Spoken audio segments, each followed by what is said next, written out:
Hello friends, welcome to Ayushman classes. तो हम लोग एमसीक्यू सीरीज कर रहे थे टीजीटी पीजीटी मैथ्स के लिए, और ये उसका लेक्चर नंबर 55 है। और अभी जो चैप्टर हम लोग इसमें कर रहे हैं उस चैप्टर का नाम स्टैटिक्स एंड डायनामिक्स, ठीक है। और ये उसका स्टैटिक्स और डायनामिक्स का पार्ट 2 है। अगर आपने प्रीवियस लेक्चर्स को नहीं देखा है तो जरूर देखिएगा, क्योंकि अभी तक हम लोग मैक्सिमम चैप्टर को कवर कर चुके हैं, मतलब 11-12 का जो सिलेबस है उसको, और साथ ही साथ और भी बहुत सारे चैप्टर्स को हम लोग कवर कर चुके हैं।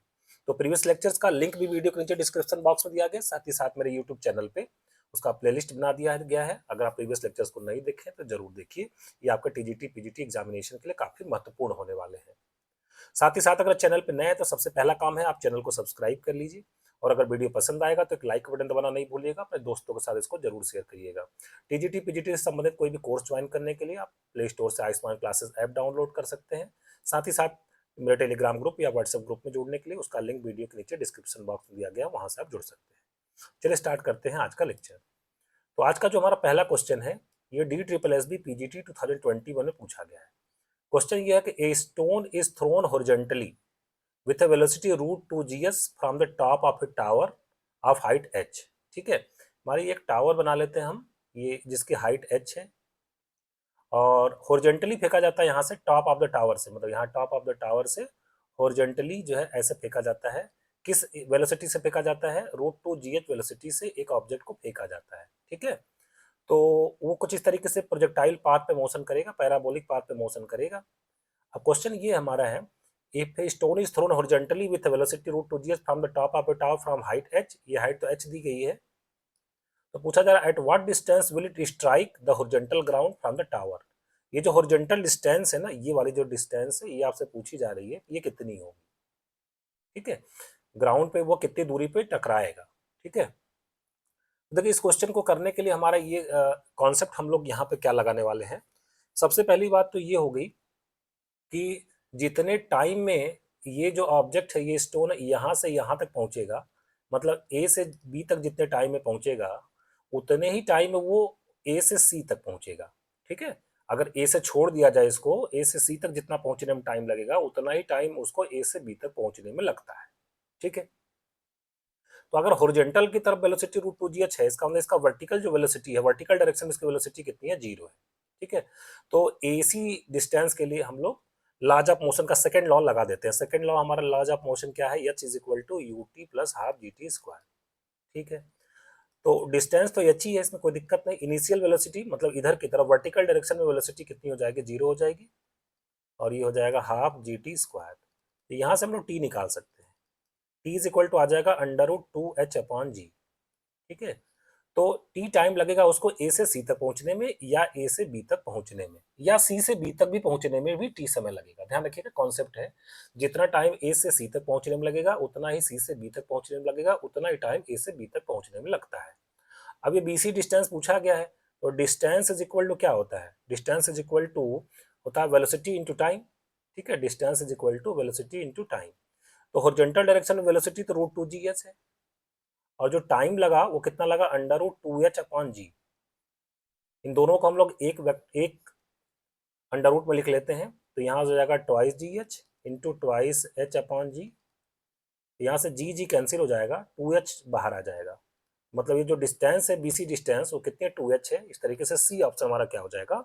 करेक्ट हो जाएगा। आगे बढ़ते हैं लोग नेक्स्ट क्वेश्चन की तरफ। क्वेश्चन नंबर 2 भी DSSB पीजीटी 2021 में पूछा गया है। क्वेश्चन ये, the distance of a particle moving in straight line in terms of time t is given by. Distance जो टाइम के टर्म में इस तरीके से डिफाइंड है, yes is equal to a cos nt plus epsilon, कुछ इस तरीके से डिफाइंड किया गया, where a n t are the constant.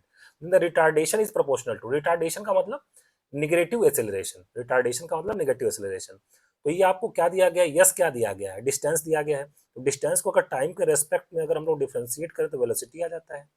मतलब वेलोसिटी का फार्मूला आता है ds/dt, ठीक है। या स्पीड का फार्मूला क्या होता है? ds/dt। तो चलिए इसको टी के रेस्पेक्ट में डिफ्रेंशिएट कर देते हैं। कॉस टी का कितना हो जाएगा? Minus sine t, minus sine n t और प्लस एप्सिलॉन, और एन टी प्लस एप्सिलॉन को फिर से करेंगे कितना हो जाएगा? एन हो जाएगा, ठीक है ना। और ए तो लिखना ही पड़ेगा, तो एक काम करते हैं ए इंटू कर देते हैं। मतलब फाइनली कितना आ गया हमारे पास? माइनस ए एन, और कितना हो गया? Sine n t plus epsilon, ठीक है। ये हमारी वेलोसिटी आ गई। हमें निकालना रिटार्डेशन, मतलब निगेटिव एक्सेलरेशन होता है। पहले एक्सेलरेशन तो निकाल लें। एक्सेलरेशन का फार्मूला होता है dB/dt, ठीक है। तो इसको फिर से टी के रेस्पेक्ट डिफरेंशिएट करते हैं, तो साइन टी का कितना हो गया, cos t, cos n t plus epsilon, और फिर से एन को करेंगे तो यहाँ पे हो जाएगा माइनस ए एन स्क्वायर, ठीक है। तो अब रिटार्डेशन जो हमारा होगा, ठीक है, ये माइनस ए एन स्क्वायर ही हो गया, ठीक है। अब देखिए अगर हम लोग यहाँ से देखें तो यस हमारा कितना, a cos n t plus epsilon, तो a cos n t plus epsilon की जगह पे हम यस रख देते हैं, तो ये कितना हो गया, माइनस एन स्क्वायर एस हो गया। तो एक्सीलरेशन हो गया। तो जो रिटार्डेशन आएगा वो कितना आ जाएगा, रिटार्डेशन की बात करें तो वो आ जाएगा एन स्क्वायर एस हो जाएगा, ठीक है, एन स्क्वायर एस। तो जो हमारा रिटार्डेशन होगा वो किसके प्रोपोर्शनल होगा, retardation will be proportional to s हो जाएगा, ठीक है, क्योंकि एन तो कांस्टेंट है। तो हमारा कौन सा ऑप्शन करेक्ट हो जाएगा, डी ऑप्शन करेक्ट हो जाएगा। बढ़ते हम लोग नेक्स्ट क्वेश्चन की तरफ। हमारा नेक्स्ट क्वेश्चन है, the motion of a projectile is described by the equation y is equal to a x minus b x square, ठीक बात है।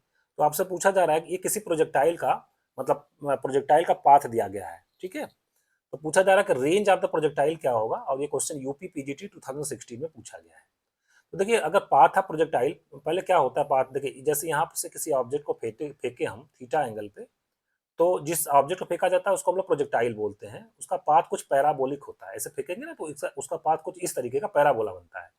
और इस जो पैराबोला का इक्वेशन आता है, ये डिराइव करने के बाद आता है, इसको आपको याद भी रखना है, y is equal to tan theta x, y is equal to tan theta x minus g x square upon two u square cos square theta. ये होता है पाथ ऑफ प्रोजेक्टाइल, जो कि पैराबोलिक पाथ होता है। तो यहाँ पे ये इक्वेशन दिया गया y is equal to a x minus b x square दिया गया है। तो हम लोग कंपेयर करेंगे, तो देखिए यहाँ पे x का कोफिशिएंट a है, और यहाँ पे x का कोफिशिएंट कितना, tan थीटा। इसका मतलब a इज इक्वल टू हमारे पास आ जाएगा tan थीटा। यहाँ पे एक्स स्क्वायर का कोफिशिएंट माइनस बी है, और यहाँ पे एक्स स्क्वायर का कोफिशिएंट है minus g upon two square cos square theta. तो यहाँ से b इज इक्वल टू हमारे पास आ जाएगा g upon two u square cos square theta, ठीक है। तो इस तरीके से अगर हम लोग बात करें तो अब चलिए, अब हमें निकालना क्या, रेंज निकालना है।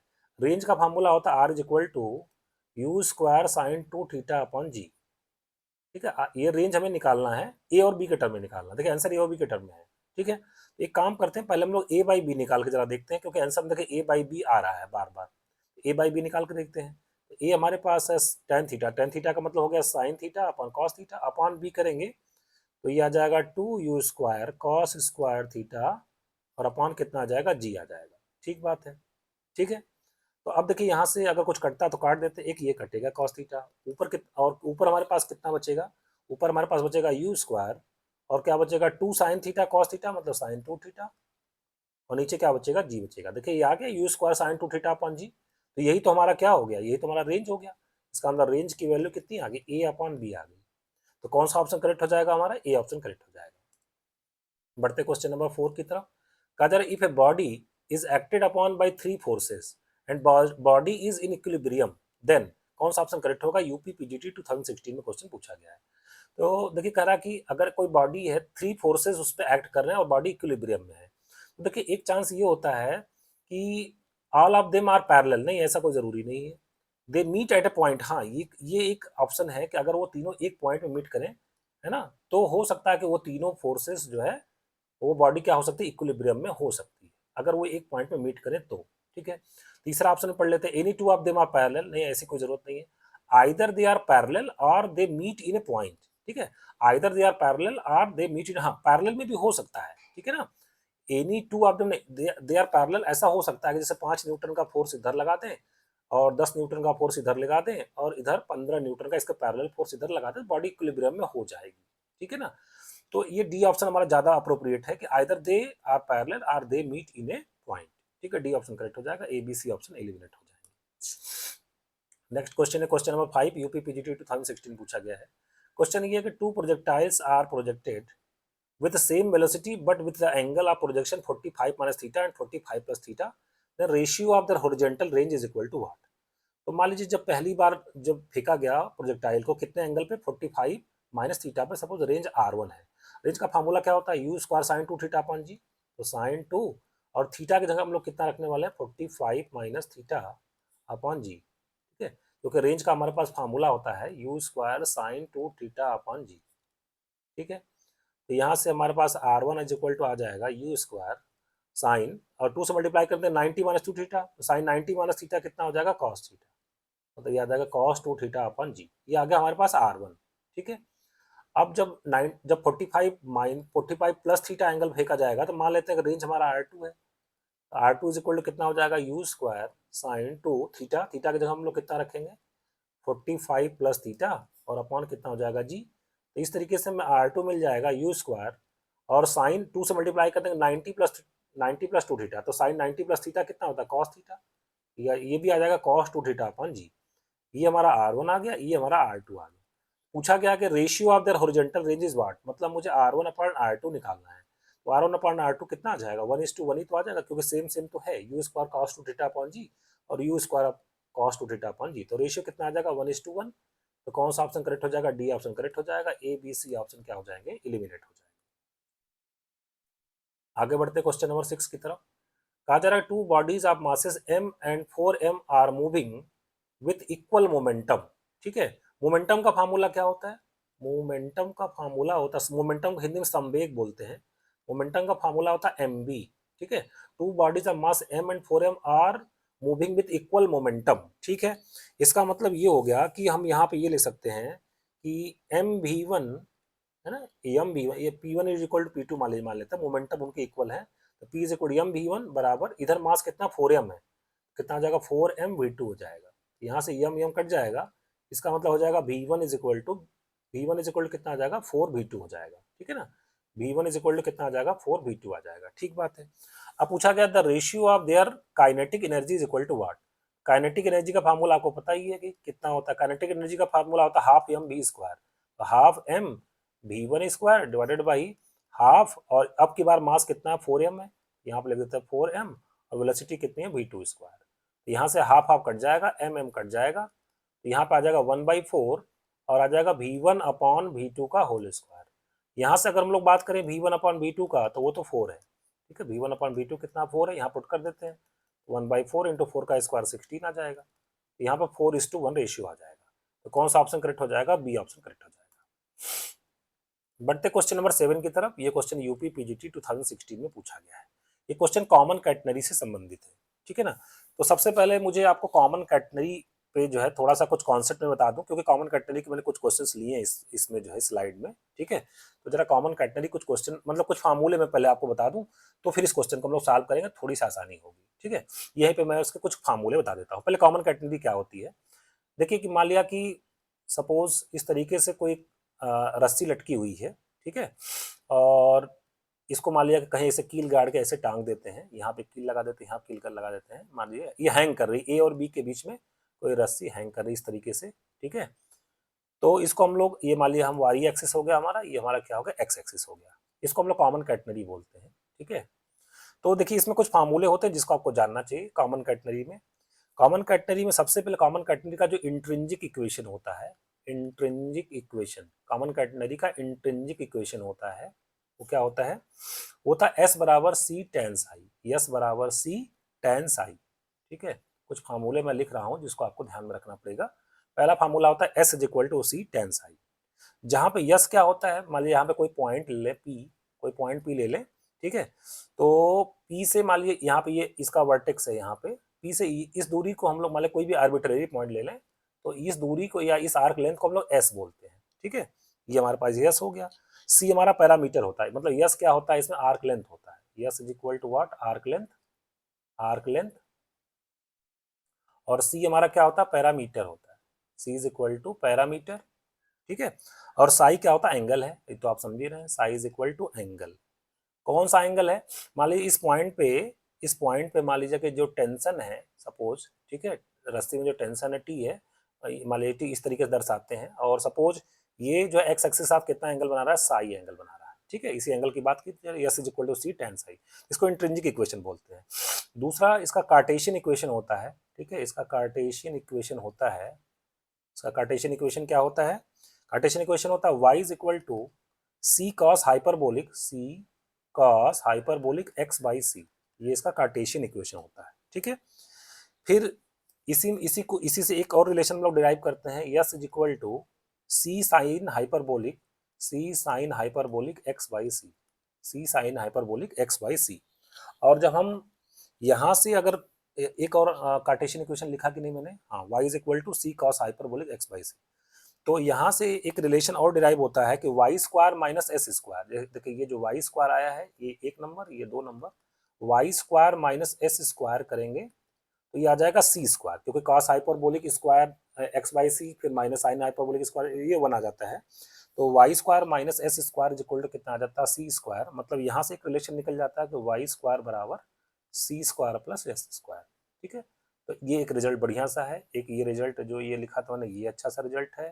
ठीक है, यस बराबर C sine hyperbolic x by सी, ये रिजल्ट है। और yes is equal to C tan psi, ये हमारा रिजल्ट है। ठीक है, तो ये कुछ रिजल्ट है जिसको हमें बहुत ध्यान रखने की जरूरत है। इसके बेसिस पे देखिए अब हम लोग उस क्वेश्चन को जरा ट्राई करते हैं। ठीक है, जो क्वेश्चन हमारे पास था उसको ट्राई करते हैं। क्या क्वेश्चन था ये देखते हैं। क्वेश्चन नंबर 7 था, पूछा जा रहा which one of the following is not correct, कौन सा इसमें से करेक्ट नहीं है। तो पहले करेक्ट वाला खोजते हैं।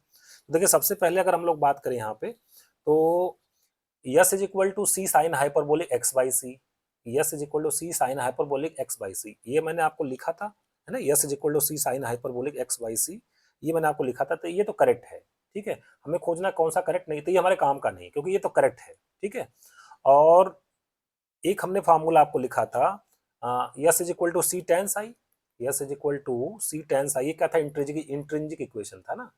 तो अगर इसको हम लोग साई के रेस्पेक्ट डिफ्रेंशिएट कर दें, कितना आ जाएगा, सी टेन साई का डेरिवेटिव कितना आ जाएगा, सेक स्क्वायर साई। तो देखिए D S upon D psi is equal to C sec square psi, ये दिया गया है बी ऑप्शन में। इसका मतलब ये भी सही रिलेशन है, ये हमारे काम का नहीं। ठीक है, अब बढ़ते हैं कि ये ए और बी में से कौन सा सही है और कौन सा गलत है। जो गलत है वही पहचानना है। तो देखिए अभी हमने लास्ट पेज पे क्या क्या डिराइव किया था, एक बार फिर से मैं उसको यहाँ नोट कर देता हूँ। हमने डिराइव किया था y is equal to c cos hyperbolic x by c, और yes is equal to c sine hyperbolic x by c, sine hyperbolic x by c. ठीक है, तो यहाँ पे देखिए फर्स्ट रिलेशन लिखा गया y प्लस एस, चलिए y प्लस एस निकाल लेते हैं। y plus s equal to आ जाएगा c, और कितना हो जाएगा, cos of hyperbolic x by c plus sine hyperbolic x by c. ठीक है, ये आ जाएगा c cos hyperbolic x by c, हमारे पास कितना आता है, कॉस हाइपरबोलिक थीटा का फार्मूला होता है ई की पावर थीटा प्लस ई की power minus theta by two, मतलब ये आता है ई की power x by c plus e की power minus x by C divided by two. ये कॉस हाइपरबोलिक फंक्शन का फार्मूला है, कॉस हाइपरबोलिक एक्स, और आगे हम लिख रहे हैं साइन हाइपरबोलिक से एक्स होता है ई की पावर एक्स बाई सी और माइनस ई की power minus x by C divided by two हो जाएगा। ठीक है, तो ये वाला इससे कट जाएगा, ई की power x by c by two, e की power x by c by two, तो ई की पावर एक्स बाई सी आ जाएगा, मतलब कितना आ जाएगा, this is equal to c e की पावर एक्स बाई सी आ जाएगा। Y is equal to c e की पावर एक्स बाई सी, ये भी सही है। इसका मतलब ये भी मेरे काम का नहीं है, ये सही रिलेशन है, ये काम का नहीं है। पूछा कौन सा गलत है, निश्चित रूप से ये सी वाला जो है ये क्या है, रॉन्ग है। ठीक है, तो इसका जो सही रिलेशन होता है सी वाले का, मतलब ये तो रॉन्ग लिखा गया है। सही रिलेशन ये होता है, उसको मैं ड्राइव नहीं करवा रहा हूँ, सही ये होता है कि sec psi plus tan psi is equal to आता है ई की पावर एक्स बाई सी आता है, यहाँ पर दिया गया ई की पावर वाई बाई सी, ये गलत ऑप्शन है। ठीक है, तो सी ऑप्शन करेक्ट हो जाएगा। बढ़ते हैं नेक्स्ट क्वेश्चन की तरफ। अब देखा अगला हमारा क्वेश्चन है, a body is thrown alternatively with the same velocity at two different angles. ठीक है, if both the times their range is same and time of flight are T and T dash, then range is equal to what. देखिए range हमारा जो है ना, एक formula होता है कि रेंज अगर किसी ऑब्जेक्ट को या तो आप थीटा डिग्री पे फेंकिए और या तो 90 माइनस थीटा पे फेंकिए, थीटा और 90 माइनस थीटा पे जो रेंज होता है ना, वो क्या होता है, सेम होता है। थीटा डिग्री पे जो रेंज निकल के आएगा वही रेंज निकल के आएगा किस पे, 90 माइनस थीटा पे आता है। मतलब थीटा डिग्री और 90 माइनस थीटा डिग्री पे जो रेंज होते हैं वो क्या होते हैं, सेम होते हैं। इसका रीजन बहुत आसान सा है, जो रेंज का फार्मूला होता है वो कितना होता है, u square sine two theta upon g. ये तो थीटा एंगल पे है, इसी में आप 90 माइनस थीटा रख देंगे तो sine 180 minus theta sine theta आ जाएगा, कोई चेंज नहीं आएगा। तो थीटा और 90 माइनस थीटा डिग्री पे फेंकने पे रेंज क्या आते हैं, सेम आते हैं। यहाँ कहा गया both the times range are same, इसका मतलब थीटा और 90 माइनस थीटा पे फेंका गया है। तो पूछा जा रहा है और टाइम ऑफ फ्लाइट कितना करा, टी और टी डैश है, तो बताना है कि आर की वैल्यू क्या होगी। ठीक है, तो देखिए यहाँ पे अगर हम लोग पहली बार टाइम ऑफ फ्लाइट की बात कर लें, टाइम ऑफ फ्लाइट का फार्मूला होता है two u sine theta upon g, two u sine theta upon g. तो एक बार टाइम ऑफ फ्लाइट कितना टी है, स्मॉल टी, उसको लिख लेते हैं two u sine theta upon g. और एक बार time of flight t dash है, तो टी डैश कब होगा, जब उसको किस एंगल पे फेंका गया होगा, 90 माइनस थीटा पे फेंका गया होगा। साइन 90 माइनस थीटा, यहाँ थीटा की जगह 90 माइनस थीटा रख देते हैं, क्योंकि थीटा एक बार थीटा पे फेंका गया, एक बार 90 माइनस थीटा पे फेंका गया, तभी रेंज सेम आएगा। तो sine 90 minus theta cos theta होता है, तो यहाँ से टी डैश हमारे पास आ जाएगा two u cos theta upon g आ जाएगा। ठीक है, ये हो गया हमारे पास। तो अब हम लोग देखिए ऑप्शन को देखते हैं, ऑप्शन में t t dash g, t t dash g हर जगह है, देखिए t t dash g, t t dash g, t t dash g. तो हम लोग निकाल लेते हैं t into t dash into g निकाल लेते हैं, मल्टीप्लाई कर देते हैं इक्वेशन नंबर 1 और इक्वेशन नंबर 2 को मल्टीप्लाई कर देते हैं टी टी डैश। तो ये कितना हो जाएगा 4, और कितना हो जाएगा यू स्क्वायर, और फिर कितना हो जाएगा sign theta cos theta, sine theta cos theta, और अपॉन कितना हो जाएगा जी स्क्वायर, और मल्टीप्लाइड बाय कितना हो जाएगा जी हो जाएगा। तो एक जी कट कर देंगे, ऊपर 2 को बाहर कर देंगे, और ये कितना हो जाएगा u square sine 2 theta upon g. ठीक है, तो ये r इज इक्वल टू होता है u square sine 2 theta upon g. यहाँ पर जो ये u square sine 2 theta upon g को हम लोग r मतलब ये बन गया 2r।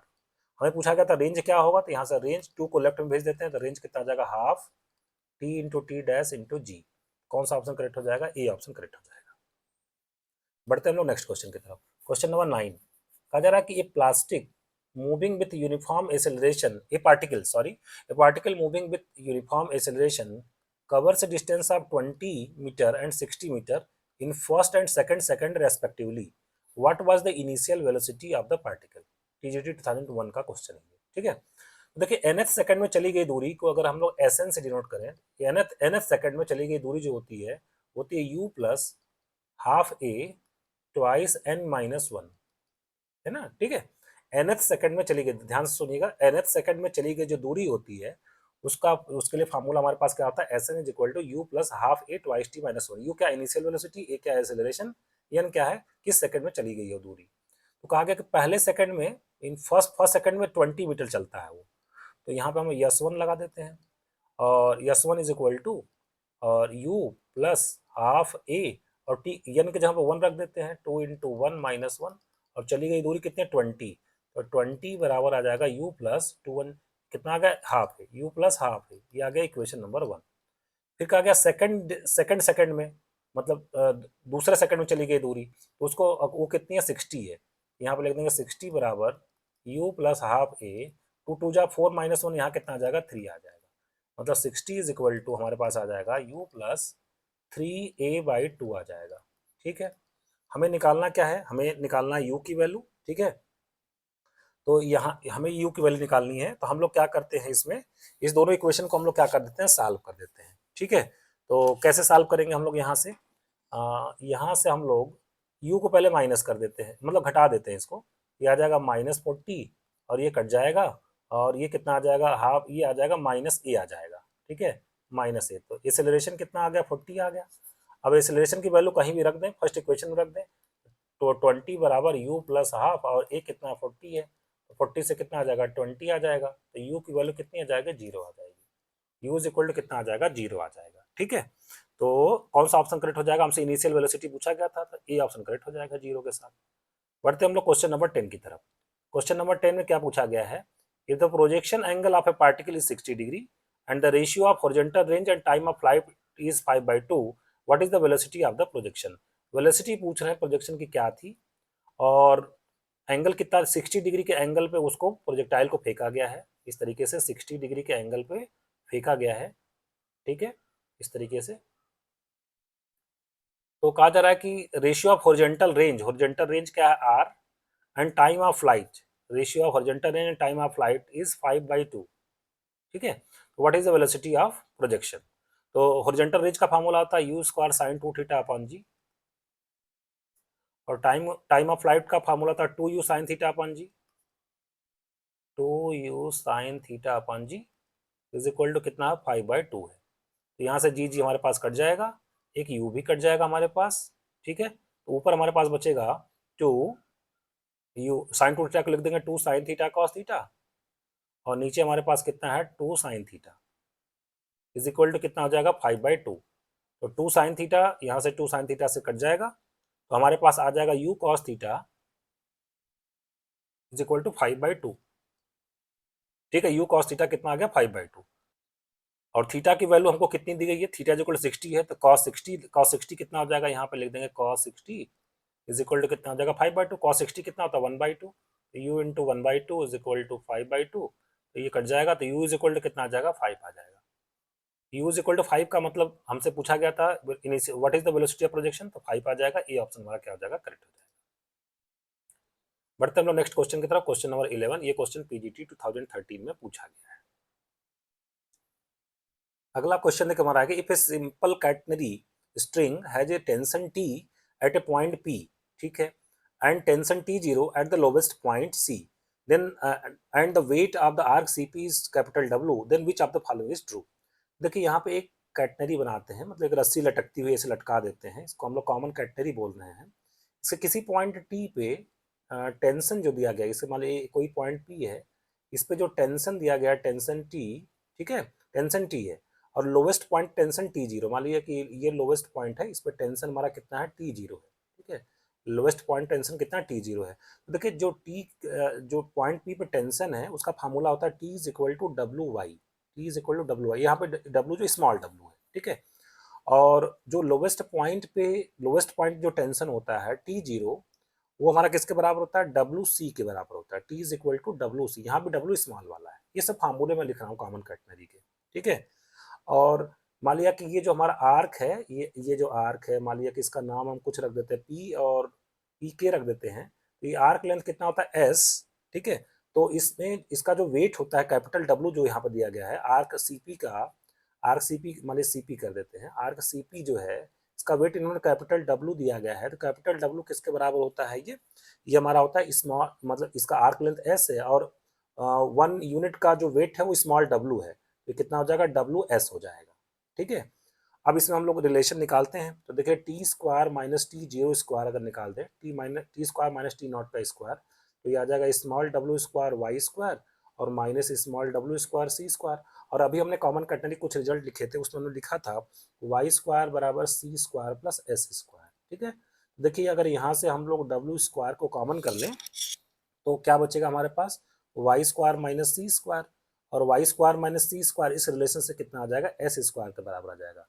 तो इसको हम लोग डब्ल्यू एस का होल स्क्वायर लिख सकते हैं, और डब्ल्यू एस किसकी वैल्यू, कैपिटल डब्ल्यू की वैल्यू है, कैपिटल डब्ल्यू स्क्वायर के बराबर आ जाएगा। इसका मतलब T square minus T zero का स्क्वायर कैपिटल डब्ल्यू स्क्वायर के बराबर आ जाएगा, बी ऑप्शन हमारा क्या हो जाएगा, करेक्ट हो जाएगा। बढ़ते हम लोग नेक्स्ट क्वेश्चन की तरफ, क्वेश्चन नंबर 12। ये क्वेश्चन पीजीटी 2013 में पूछा गया है। क्वेश्चन ये है कि if A and B are moving in the same direction, ठीक है, ए और बी दोनों एक ही डायरेक्शन में मूव करते हैं, मान लीजिए ए है और ये कौन है, बी है, ये दोनों एक ही डायरेक्शन में मूव करते हैं, then the velocity with the velocity u and v respectively, then the relative velocity of b with respect to a। देखिए relative velocity of b with respect to a को लिखा जाता है v b a से लिखा जाता है, और ये किसके बराबर होता है, भी बी ए किसके बराबर होता है, भी बी माइनस भी ए के बराबर होता है, ठीक है। इन्होंने कहा कि ए की वेलोसिटी यू है, बी की वेलोसिटी भी है, यहाँ पर रख देते हैं बी की वेलोसिटी कितनी हो गई, भी हो गई, यू और ए की वेलोसिटी कितनी हो गई, यू हो गई, तो भी बी ए कितना हो जाएगा, भी माइनस यू हो जाएगा, तो कौन सा ऑप्शन हमारा करेक्ट हो जाएगा, ए ऑप्शन करेक्ट हो जाएगा। बढ़ते हम लोग नेक्स्ट क्वेश्चन की तरफ, क्वेश्चन नंबर 13। ये क्वेश्चन पीजीटी 2010 में पूछा गया है। क्वेश्चन ये है, a particle is in equilibrium under three forces, two of the forces acting at right angle to one another. मान लीजिए दो फोर्सेस हैं पी और क्यू, और एक दूसरे से राइट एंगल पे वर्क करते हैं, मान लीजिए कि ये पी और क्यू है, एक दूसरे से राइट एंगल पे वर्क करते हैं, और one being the double of the other, third force has the magnitude, A particle is in equilibrium under three forces, ठीक है, पी और क्यू मान लीजिए कि यहाँ पे दो फोर्स हो गए। चलिए मैं मान लेता हूँ कि इनका जो रिजल्टेंट है आर में मान लेता हूँ, इसका रिजल्टेंट है जो मैं वो कितना मान लेता हूँ, आर मान लेता हूँ। तो चूंकि ये राइट एंगल फॉर्म कर रहे हैं, राइट एंगल ट्रायंगल फॉर्म कर रहे हैं, तो यहाँ से मैं लिख सकता हूँ R square is equal to P square plus Q square, ठीक है, R square is equal to P square plus Q square, एक रिजल्ट ये हमने लिख दिया, ठीक है। अब कहा जा रहा है कि अब देखिए आगे का one being the double of the other, मतलब इसमें से अगर मैं क्यू को कह देता हूँ क्यू पी का डबल है, क्यू पी का क्या डबल है, और third force has the magnitude 10 unit, third force मतलब रिजल्टेंट की बात कर रहे हैं, जो रिजल्टेंट है उसकी वैल्यू कितनी है, 10 यूनिट है, ठीक है, रिजल्टेंट हमारा कितना है, 10 यूनिट है। तो चलिए रखते हैं, तो यहाँ से हो गया 100 इज इक्वल टू, और ये हो जाएगा पी स्क्वायर, और क्यू की वैल्यू कितनी है 2p है, तो क्यू स्क्वायर कितना हो जाएगा 4p स्क्वायर, तो यहाँ पे आ जाएगा हमारे पास 5p square is equal to 100, तो p स्क्वायर कितना हो जाएगा हमारे पास 20, तो p इज इक्वल टू कितना आ जाएगा √20 आ जाएगा, p इज इक्वल टू √20 आ जाएगा, और q इज इक्वल टू कितना आ जाएगा 2 टाइम्स p, मतलब 2 टाइम्स √20 आ जाएगा। तो ये पूछ रहे थे दो फोर्सेस की वैल्यू क्या क्या होगी, एक होगी √20 और एक होगी 2 टाइम्स √20, तो √20 2 टाइम्स √20 के साथ बी ऑप्शन हमारा क्या हो जाएगा करेक्ट हो जाएगा। बढ़ते हैं क्वेश्चन नंबर 14 की तरफ। ये क्वेश्चन पीजीटी 2004 में पूछा गया है, ठीक है। क्वेश्चन नंबर 14 देखिए क्या है, कदर a stone with velocity of 9.8 metre per second is projected vertically upward, ठीक है, ऊपर की तरफ किस वेलोसिटी से फेंका जाता है 9.8 मीटर पर सेकंड की वेलोसिटी से फेंका जाता है। पूछा जा रहा है at what height will the potential energy and kinetic energy will be equal. Potential energy का फार्मूला होता है mgh और काइनेटिक एनर्जी का फार्मूला होता है हाफ mv स्क्वायर। पूछ रहे कितने हाइट पे ये दोनों बराबर हो जाएंगे, तो यम यम को मैं काट देता हूँ यहाँ से आ जाएगा 2gh is equal to V square, ठीक है। अब कोई अगर ऑब्जेक्ट है, अगर इसको अगर हम लोग ऊपर की तरफ फेंकेंगे, मान लिया, ठीक है, मान ली इस तरीके से फेंकते हैं, यहाँ पे वेलोसिटी v है और यहाँ पे वेलोसिटी u है, थर्ड लॉ ऑफ मोशन क्या होता है v square is equal to u square minus 2gh। Minus इसलिए कर रहे हैं क्योंकि एक्सेलरेशन ड्यू टू ग्रेविटी नीचे काम कर रहा है और हम लोग ऑब्जेक्ट को ऊपर की तरफ फेंक रहे हैं, ठीक है। तो v square is equal to कितना हो जाएगा u स्क्वायर माइनस 2gh। तो यहाँ पर रख देते हैं v स्क्वायर की वैल्यू कितनी हो जाएगी u स्क्वायर माइनस 2gh, और यहाँ पे पहले से कितना 2gh, तो यहाँ से हमारे पास u स्क्वायर इक्वल टू आ जाएगा 4gh। मुझे पूछा गया h कितना होगा, h की वैल्यू हो जाएगी u स्क्वायर अपॉन 4g, और u हमारे पास कितना है 9.8 है, तो 9.8 इंटू 9.8 और अपॉन 4 इंटू जी की वैल्यू कितनी होती है 9.8, 9.8 कट जाएगा, 9.8 में 4 से भाग देंगे तो आ जाएगा 2.45 मीटर आ जाएगा। तो इस तरीके से सी ऑप्शन हमारा करेक्ट हो जाएगा। बढ़ते हैं आज के लास्ट क्वेश्चन की तरफ, क्वेश्चन नंबर 15। ये क्वेश्चन पीजीटी 2009 में पूछा गया है। क्वेश्चन ये है कि two forces P and Q have a resultant R, ठीक है। तो दो फोर्सेस पी और क्यू मान लीजिए मैं बना देता हूँ इस तरीके से, two forces P and Q have a resultant R, मान लीजिए इस तरीके से इसका रिजल्टेंट, ये इसका रिजल्टेंट हो गया आर, ठीक है, ठीक नहीं बना थोड़ा सा फिगर, ये आर हो गया इसका रिजल्टेंट। दो फोर्सेस हैं, एक फोर्स है पी और दूसरा फोर्स हमारे पास कितना है क्यू है, ठीक है। फिर आगे कहा जा रहा है कि if the resolve part of R, R का जो रिजॉल्व पार्ट है in the direction of P, R को हमको रिजॉल्व करना किधर पी की तरफ। एक काम करता हूं मैं यहाँ से यहाँ पे परपेंडिकुलर ड्रॉ कर देता हूँ, ठीक है। तो ये हो गया हमारे पास ए बी सी और ये हो गया डी, ठीक है। और ये एंगल मान लीजिए कि थीटा है, ठीक है, ये एंगल हमारे पास कितना थीटा है, तो ये एंगल भी हमारे पास कितना होगा थीटा होगा क्योंकि पैरेललोग्राम है, ठीक है। तो ये हमारे भी एंगल हमारे पास कितना होगा थीटा हो गया, ठीक है, ये हमारे पास हो गया। अब देखिए कहा जाए, अब अगर हम लोग बात करें कि आर का रिजल्ट पार्ट पी की तरफ कितना होगा, तो वो हो जाएगा ए सी। आर का रिजल्ट पार्ट मतलब वियोजित भाग किधर की तरफ, फोर्स पी की तरफ जो रिजल्ट पार्ट होगा आर का वो कितना हो जाएगा ए सी हो जाएगा। और ए सी किसके बराबर हो जाएगा ए बी और प्लस बी सी के बराबर हो जाएगा। ए बी किसके बराबर है पी के बराबर है, और जो बी सी है वो हम लोग यहाँ से निकाल लेंगे, इस ट्रायंगल से निकाल लेंगे, इस वाले ट्रायंगल से। ये था थीटा और ये हमारे पास कितना क्यू, ये कितना आ जाएगा क्यू कॉस थीटा आ जाएगा, मतलब बी सी हमारे पास कितना आ जाएगा क्यू कॉस थीटा आ जाएगा। अब क्वेश्चन में आ जाइए, result part of R in the direction of P is of magnitude Q, मतलब q किसके बराबर है, q इज इक्वल टू है हमारे पास p plus Q cos theta के बराबर है। तो यहाँ से हम लोग एक काम करते हैं, p इज इक्वल टू निकाल लेते हैं, q कॉमन कर लेते हैं, q 1 माइनस कॉस थीटा, ठीक है। 1 माइनस कॉस थीटा किसके बराबर होता है 2 साइन स्क्वायर थीटा बाई 2 के बराबर हो जाएगा, ठीक है। 2 sine square theta by 2 is equal to कितना आ जाएगा p हो जाएगा। तो यहाँ से p अपॉन 2q का अंडर रूट ये किसके बराबर हो जाएगा, ये हो जाएगा साइन थीटा बाई 2 के बराबर हो जाएगा। तो यहाँ से theta by 2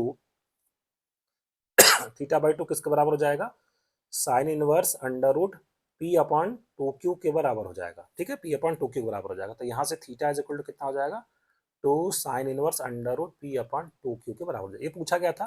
then the angle between the forces is equal to what, forces के बीच का जो एंगल है वो कितना है थीटा, तो थीटा इज इक्वल टू आ जाएगा 2 sine inverse P upon Q, तो 2 sine inverse P upon 2q के साथ कौन सा ऑप्शन करेक्ट हो जाएगा, ए ऑप्शन करेक्ट हो जाएगा।